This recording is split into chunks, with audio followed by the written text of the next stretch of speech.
Hello students, welcome to my channel. So student, जैसा कि आपके बीए के सेकेंड ईयर के थर्ड सेमेस्टर में जो आपका समाज शास्त्र है तो उसकी क्लास मैंने स्टार्ट कर दी है, जिसमें मैं आपकी सभी यूनिट्स को कंप्लीट करवा रही हूँ। तो आपका जो यूनिट नंबर 1 है उसका पार्ट 1 मैंने अपलोड कर दिया है। आज का वीडियो आपके यूनिट नंबर 1 का पार्ट 2 है। तो देखिए, जो आपका यूनिट नंबर 1 है वो है सामाजिक परिवर्तन की अवधारणा, अर्थ एवं प्रकृति। तो इसको मैंने पार्ट 1 में पूरा कंप्लीट करवा दिया है। देखिए, उसमें मैंने सामाजिक परिवर्तन की विशेषता बताई है। तो विशेषता या प्रकृति बात एक है। अगर आपके एग्जाम में पूछ दे तो दोनों का अर्थ आपको एक ही लिखना है, जो मैंने पढ़ा दिया है। उसके बाद देखिए, अगला टॉपिक है सामाजिक परिवर्तन के कारक। उसके बाद एक टॉपिक है संरचना में परिवर्तन। तो इन दो टॉपिक को आज की वीडियो में कवर करेंगे। तो देखिए, आखिर सामाजिक परिवर्तन के कारक क्या होते हैं, सामाजिक परिवर्तन क्या है, वो तो आपको पहले ही बता दिया मैंने पिछली वीडियो में। अब उस परिवर्तन होने के क्या क्या रीजन है, क्या क्या कारण है, उसको आप समझिए। देखिए स्टूडेंट्स, किसी भी चीज में जब बदलाव होता है तो बिना वजह नहीं होता। हर किसी के बदलाव के पीछे कोई ना कोई कारण जरूर होता है। तो उसी तरह जो हमारे समाज में परिवर्तन होता है तो हमारे समाज के परिवर्तन के पीछे भी कुछ कारक हैं, जिनके कारण ही हमारे समाज में परिवर्तन होता है। तो अब वो परिवर्तन के कारक क्या क्या हैं उनको समझिए। देखिए, सबसे पहला कारक है कि प्राकृतिक या भौगोलिक कारक। समाज के तथ्यों में प्राकृतिक या भौगोलिक कारकों के प्रभाव से समाज में परिवर्तन होता है। देखिए, समाज के तथ्यों में यानी समाज में प्राकृतिक रीजन से भी और भौगोलिक, इन दोनों कारणों से भी समाज में क्या है, परिवर्तन होता है। तो देखिए, प्राकृतिक घटनाओं के कारण सामाजिक परिवर्तन होता रहता है। देखिए, जो प्राकृतिक आपदाएं होती हैं, घटनाएं होती हैं, उनसे भी क्या है, हमारे समाज पर प्रभाव पड़ता है और जो हमारा समाज है वो पूरा का पूरा परिवर्तित होता है, बदल जाता है। देखिए, मानव सदैव प्रयत्नशील रहता है। देखिए, जो मनुष्य है, समाज में मनुष्य ही तो रहते हैं, तो मनुष्य क्या है, सदैव प्रयत्नशील रहता है। यानी वो हमेशा इस कोशिश में लगा रहता है कि वो प्राकृतिक आपदा को, प्राकृतिक जो घटनाएं हैं, जो भौगोलिक दशाएं हैं, उनको कंट्रोल कर सके, उन्हें रोक सके। तो देखिए, कहा जा रहा है कि मानव सदैव प्रयत्नशील रहता है कि प्रकृति पर नियंत्रण करे। देखिए, प्रकृति पर नियंत्रण करने के लिए, जो प्राकृतिक घटनाएं हैं उनको रोकने के लिए, जो प्राकृतिक और भौगोलिक दशाएं हैं उनको नियंत्रण करने के लिए मनुष्य क्या है, हमेशा कोशिश में लगा रहता है।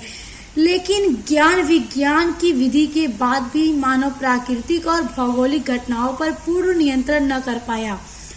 देखिए, आज का जो टाइम है साइंस का टाइम है, साइंस का दौर है, विज्ञान का दौर है। तो आज के टाइम में मनुष्यों के पास नई नई तकनीकी हैं। आज का हमारा टाइम में समाज क्या है, बहुत ज़्यादा डेवलप कर चुका है। नए नए सोच विचार हैं, जिनके द्वारा क्या है कि मनुष्य हर चीज पर नियंत्रण पा सकता है। मनुष्य ने अपनी सभ्यता को देखिए कितना आगे बढ़ा लिया।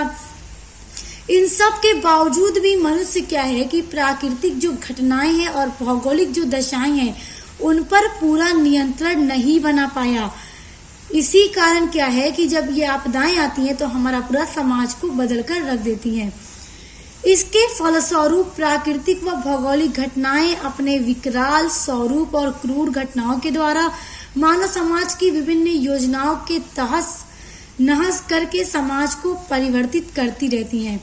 देखिए, कहने का ये मतलब है कि प्राकृतिक या भौगोलिक कारक की वजह से क्या है, समाज में परिवर्तन हो जाता है। अब देखिए, आज जो हमारा समाज है, किसी भी समाज की बात करिए, अगर वहां पे भूकंप आ जाए, बाढ़ आ जाए, भूकंप आएगा क्या है, जमीनें फट जाती हैं, पूरी बिल्डिंग क्या है, ढह के मलबे में बदल जाती हैं। तो ये क्या है, ये भी तो समाज में परिवर्तन ही आ रहा है कि पूरा का पूरा तहस नहस कर देती हैं। बना बनाया जो समाज था वो सब क्या है, नष्ट हो जाता है। फिर उसका विकास करने में बहुत टाइम लगता है, वहां तक पहुंचने में। तो यही कहने का मतलब है कि प्राकृतिक घटनाओं से भी हमारे समाज में बदलाव होता रहता है।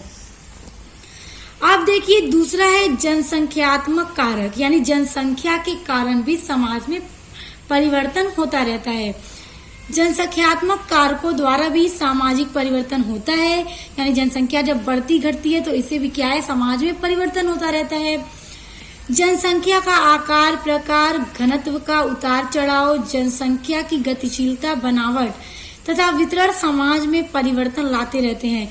यानी जो जनसंख्या जब बढ़ती है, जब घटती है, उसका जो आकार है, जो उसका प्रकार है और जनसंख्या के जो घनत्व होते हैं उनमें जब बढ़ाव होता है, उतार चढ़ाव होता है, जनसंख्या में क्या है गतिशीलता होती है, बढ़ती रहती है, इन सब के वितरण से भी हमें अपने समाज में परिवर्तन देखने को मिलता है।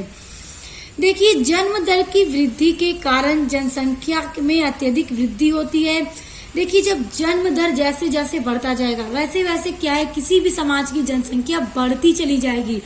और जब स्टूडेंट्स जनसंख्या बढ़ती है तो क्या होता है, देखिए ऐसी स्थिति में भूखमरी हो सकती है। हो सकता है कि जनसंख्या जब बढ़े तो उससे अर्थव्यवस्था पर भी प्रभाव पड़े, आर्थिक स्थिति पर भी जनसंख्या बढ़ने से प्रभाव पड़ता है।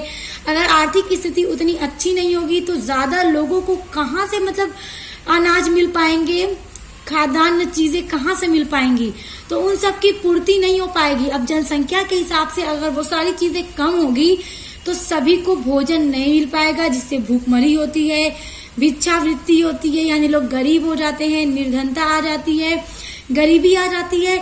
तो इन सभी समस्याओं का जन्म हो जाता है अगर जनसंख्या बढ़ती है तो देखिए जनसंख्या बढ़ने से भी हमारे समाज में काफी परिवर्तन आ जाता है, भूखमरी हो जाती है, गरीबी आ जाती है, इन सभी समस्याओं का हमें सामना करना पड़ जाता है।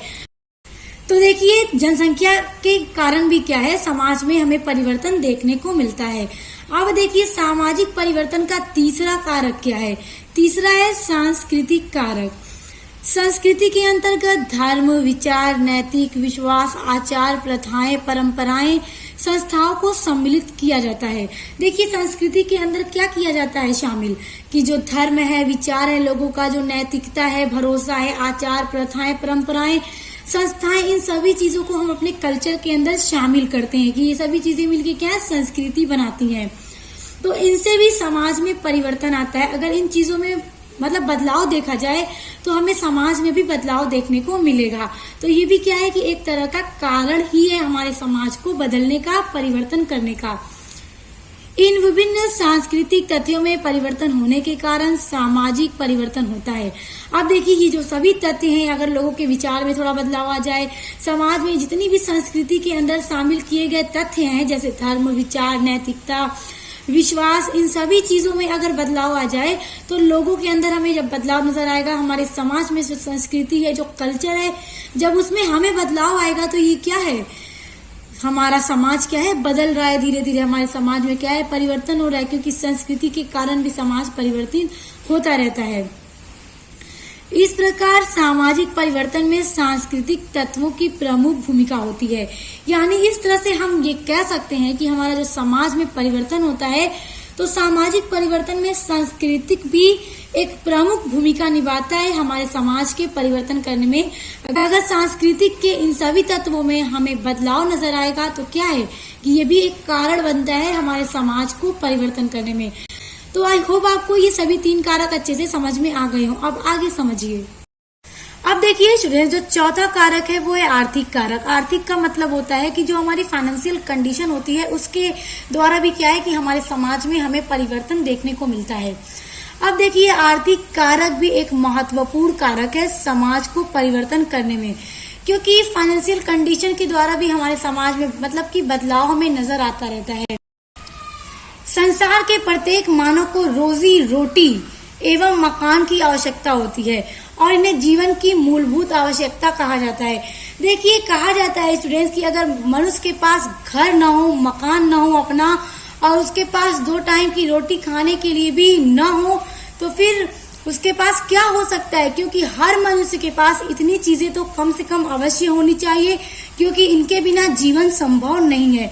कम से कम मनुष्य के पास अपने 2 टाइम की रोटी खाने का जुगाड़ हो और अपने सर के ऊपर अपनी छोटी ही छत हो, मगर अपनी छत होनी चाहिए।